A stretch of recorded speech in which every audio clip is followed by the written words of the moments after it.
Well, here we are with a test run of the hydraulics, the piping and the water system for the aquaponics system. I've got 4 1,000 litre IBC tanks.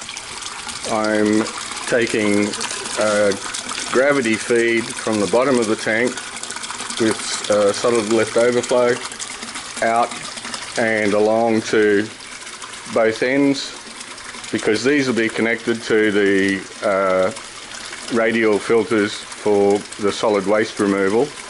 At the moment I'm just cycling up the grow beds over here, and so I've ran the pipes direct to the first sump tank, and I've got a 12,000 litre per hour pump in the bottom of this sump tank. I have 4 sump tanks with the bottom plug open. The valve is open, and so that will maintain the approximate level in all of those 4 sump tanks for the time being. And the 12,000 litre pump is pumping down to underneath the IBCs and up the back, so that we've got the adjusted so that they're keeping the IBCs over full, and the gravity feed is bringing the water out and eventually into these black biofilter bins, 2 radial filters and then 2 mineralisation biofilters, and then into the sump tank. The sump tank then pumps up, the pump pumps up and feeds it to the 4 grow beds, and they have auto siphons that cycle. These grow beds are split 60-40, so there's 40% grow bed, 60% sump tank.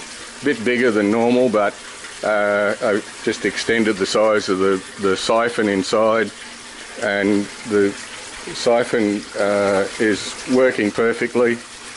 The water delivery is perfect. So what we're going to do once we install the other 4 grow beds on the other side, this pergola was custom built to fit 4 IBCs in the pergola on each side, with a deep water raft down the middle.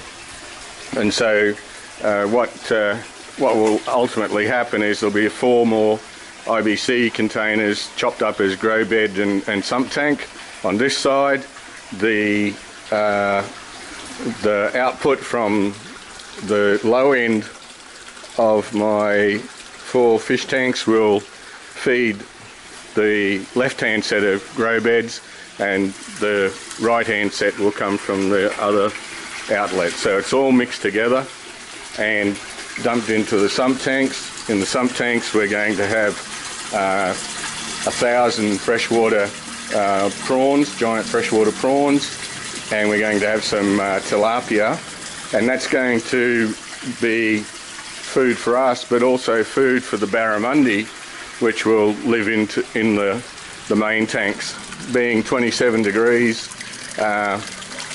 it's barramundi or not much else. We're also going to have some catfish in a couple of the sump tanks, because there's a favourite Thai catfish called snakehead fish. The water is a bit dark at the moment. That's not how it comes out of my spring well. It comes out of my spring well crystal blue, and I mean blue. What I've got in here is potassium humate, fluvic acid and humic acid to jumpstart the bacteria. There's also some probiotics from Bayer for aquaculture that are in there, so that'll jumpstart everything. And once I've got the final adjustments on the fish tanks here, it'll just keep running by itself. It's all 2-inch pipe because everybody that seems to be an authority on aquaculture and aquaponics tells me that you've got to be careful of the bioalgae and things growing in your pipes, and so none of this is glued, it's all just stuck together, and it's oversized 2-inch pipes because as all the experts have said, it makes it a lot easier to manage and a lot easier to pull apart and fix and so on. And why I'm doing this way is simply because I couldn't get the bulkhead fittings that a lot of other people are using, and so I've just used silicone and male-female connectors on both sides of the tanks, and I'll be able to ram a bottle brush down there and clean the pipes out without having to replace the pipes. So we'll go from here, we'll go into a swirl filter, and the output of that swirl filter, the waste that's removed, will go out onto the gardens, and a biofilter and then into the sump tank. So it's not a very technical installation. It's a matter of chopping up the pipes and getting everything ready. We put 1,000, this is the clay beads on top. Underneath we put 1,600 kilos of granite rock of varying size between 1/2 inch and 3/4 of an inch, and then we put 2 bags of the clay beads which come from up near Chiang Mai, and that'll be where the seeds will start for the growing. The system is cycling through. I'll put in some extra pumps once I've got the 8 grow beds running, but at the moment I'm pretty impressed. I've got a lot of water chemistry from Hanna Instruments in the USA, and I'm testing about 15 parameters with proper laboratory test kits. So once it's stabilised, in about 2 weeks we can introduce some fish and some shrimp. And the reason I've got the PVC on the ends of the outlets is just to stop the water making a noise, just to keep it all fairly quiet. And the thing seems to be working well, so now it's time to chop the pipes to all the correct sizes and put in some electronics to control the whole thing. But I'm pretty impressed. I would say that to anyone who thinks that a 10,000 litre pump or a 12,000 litre pump is too much, no way. Trust me.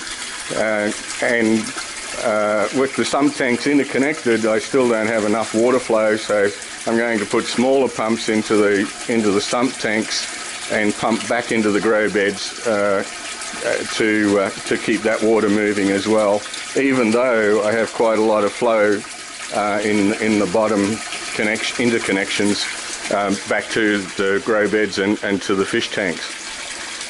But we got over here we got a couple of air pumps. These are low noise, 70 litres a minute, 60 watts, and fairly hefty piece of machinery. The water pump that I'm using is called Sonic here in Thailand, but it says there that it's 12,000 litres per hour. But the situation is that when you're pumping it from down there on the ground to back up here, you're losing a couple of thousand litres per hour simply because of all the bends and the fact that it's 1.2 metres high. So I'm of the opinion that we need to use bigger pumps rather than smaller pumps.